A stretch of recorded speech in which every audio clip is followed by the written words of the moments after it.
Have you ever noticed that your feelings and emotions seem to change the nature of the entire universe? Follow-up question. What the hell am I talking about? Emotions are a pretty loosely defined concept, so it's hard to make scientific claims about them, but basically what I'm trying to say is this. The feelings and emotions that we experience alter our perception of everything, not only the specific thing that we're reacting to.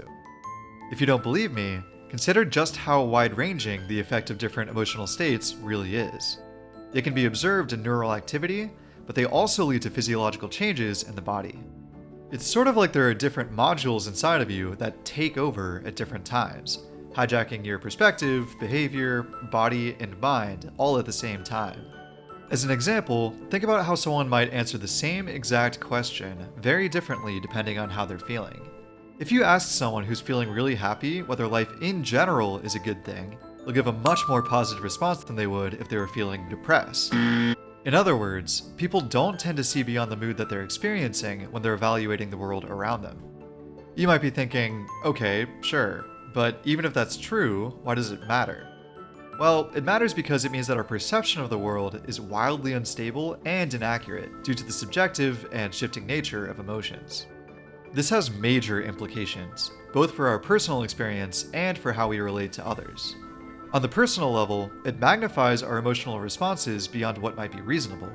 When you experience rejection, whether it be social, professional, or romantic, you'll probably feel like crap if you're a normal human being.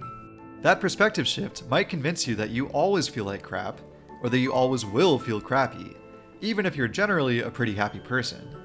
Clearly, this is not ideal for getting through hard times. But the most important aspect of this emotional perspective shift phenomenon might be how it misleads us with respect to others.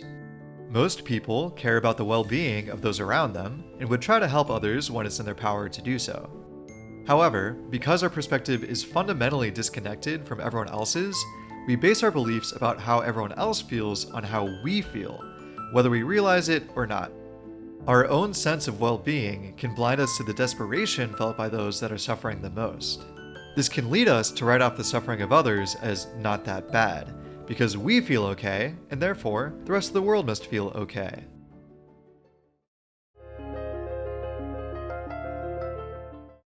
Now, at this point, it might sound like I'm just anti-emotion. Emotions are dumb and should be hated. But even though emotions can obscure the larger picture, they still provide us with deep insight. No matter what emotion you're experiencing, and no matter how intense it is, you can know that you're not alone in experiencing it.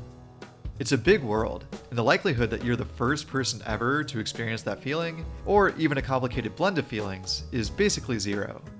This is how our experiences connect us with everyone else. Pleasure and suffering are universal threads that run through all of us. When we experience trauma, we gain an understanding of what it's like for anyone to experience trauma, and that can spur us to help others in the future.